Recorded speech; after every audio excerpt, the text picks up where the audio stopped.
बलिहारी तो पे जाओ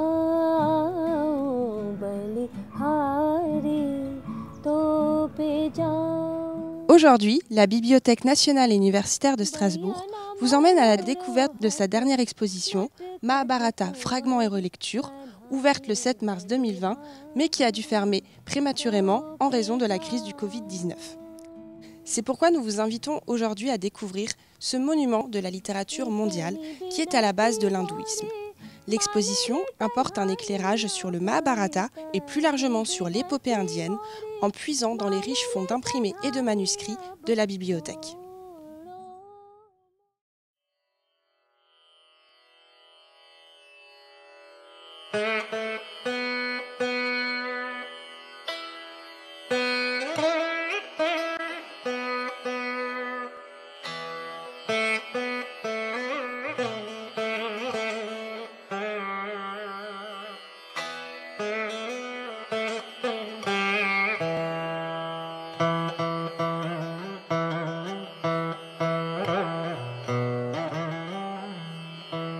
Le Mahabharata est un monument de la littérature mondiale.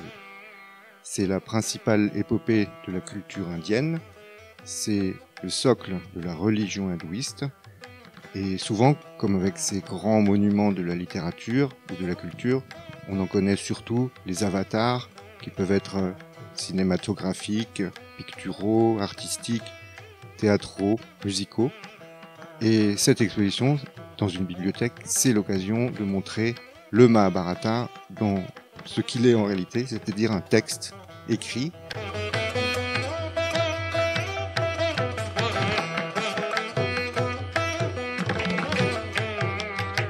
Ces trois imposants volumes, richement reliés et au format typiquement indien, c'est-à-dire plus en longueur et qui s'ouvrent dans le sens de la longueur et non de la hauteur, sont un Mahabharata. On voit l'épaisseur des volumes et il faut se dire que cette œuvre mesure 3 fois et demi la longueur de la Bible. On dit aussi 8 fois et demi l'ensemble de l'Iliade et de l'Odyssée. À côté, on a aussi l'autre grande épopée indienne, le Ramayana, l'histoire de Rama et de Sita. Légèrement plus petite, mais aussi dans une édition indienne de la fin du 19e siècle, également richement reliée. La BNU possède des exemplaires de ces magnifiques éditions.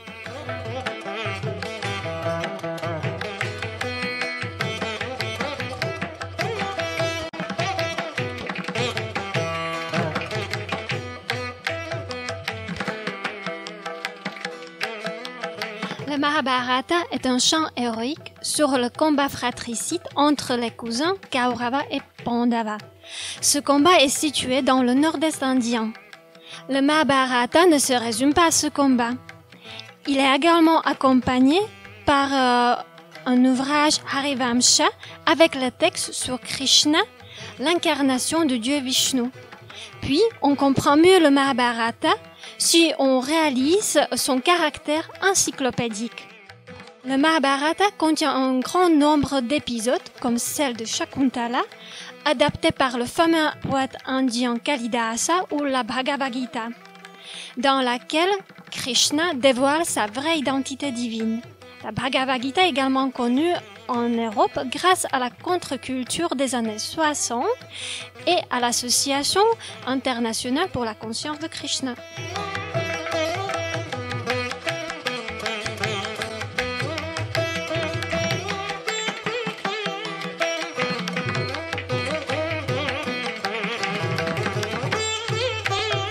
À l'université de Strasbourg, à partir du 19e siècle, il y a une activité autour du sanskrit.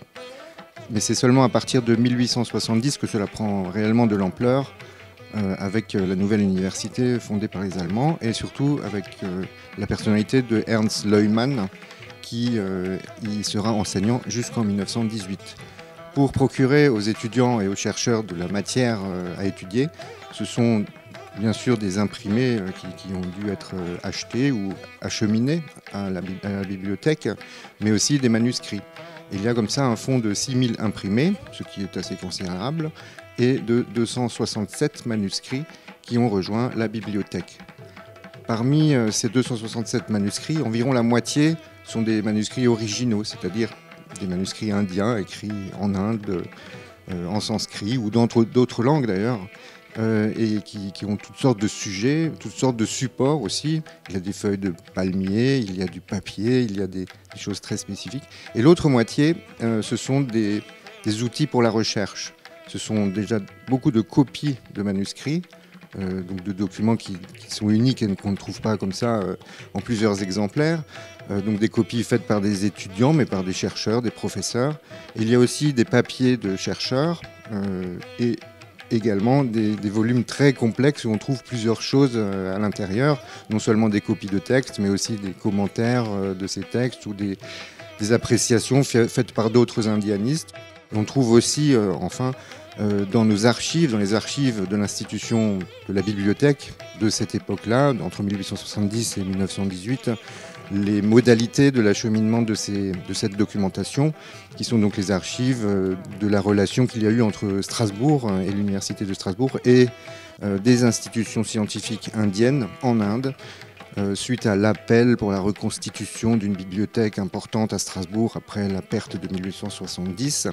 Et dans ces archives, on retrouve toute la correspondance qu'il y a pu y avoir, et même quelques incidents, comme par exemple le naufrage d'un steamer qui s'appelait le Trifels, qui se serait échoué, donc qui s'est échoué sur un écueil près d'Ouessant et qui transportait des livres à destination de Strasbourg et provenant de Bombay.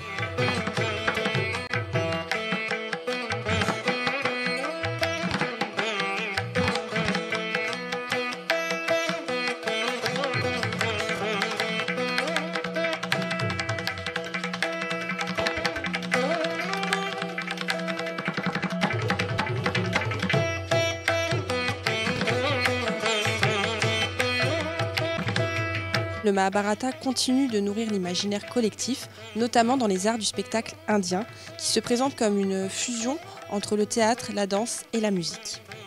Nous avons ici un exemplaire du Natya Sastra de Bharata Muni, édité en 1894.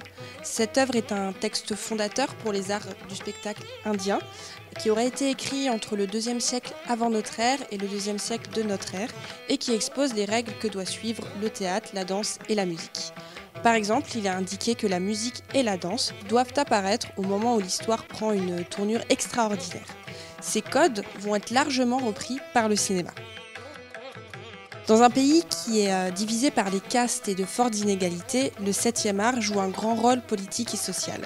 Le cinéma bollywoodien, qui est un cinéma commercial originaire de Bombay, propose régulièrement des adaptations de ces mythes hindous qui sont suivis religieusement par des millions de spectateurs.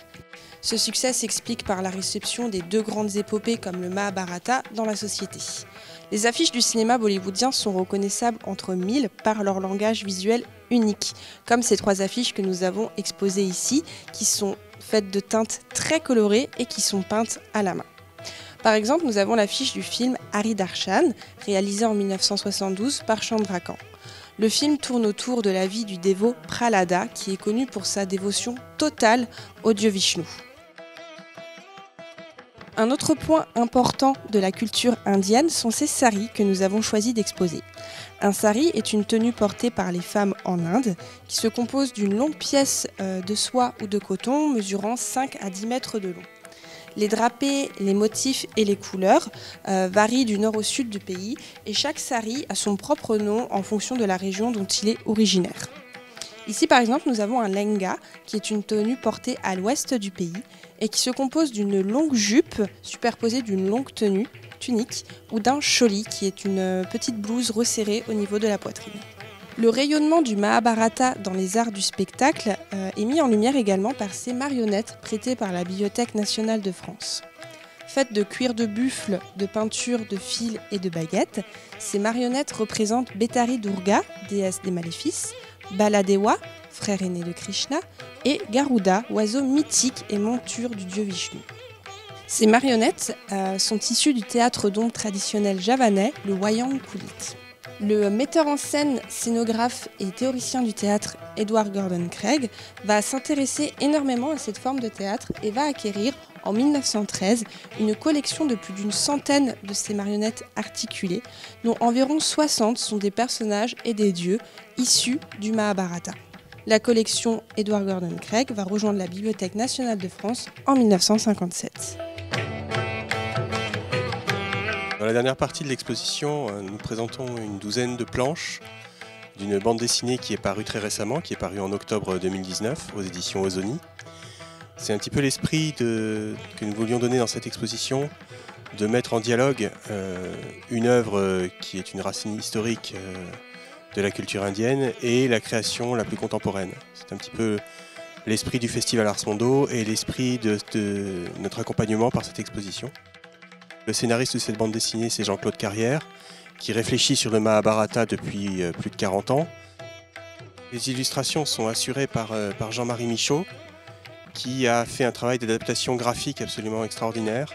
C'est une véritable adaptation pour garder le souffle épique de l'œuvre.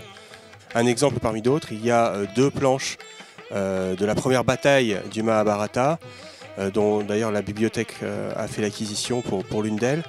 Dans ces deux planches, il y a l'exposé d'une sorte de code de chevalerie que le lecteur occidental peut donc comprendre facilement. Et ça rend ainsi l'œuvre finalement plus simple à lire.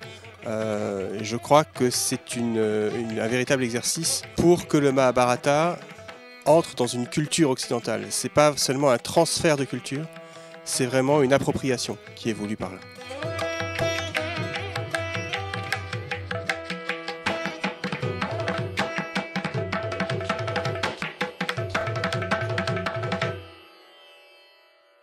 Cette visite de l'exposition Mahabharata, fragments et relectures est à présent terminée.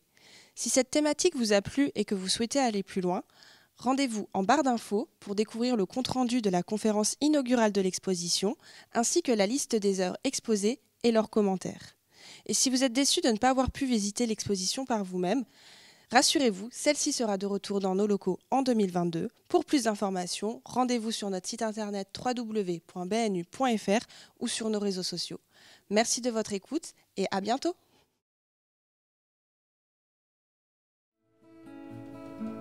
Manata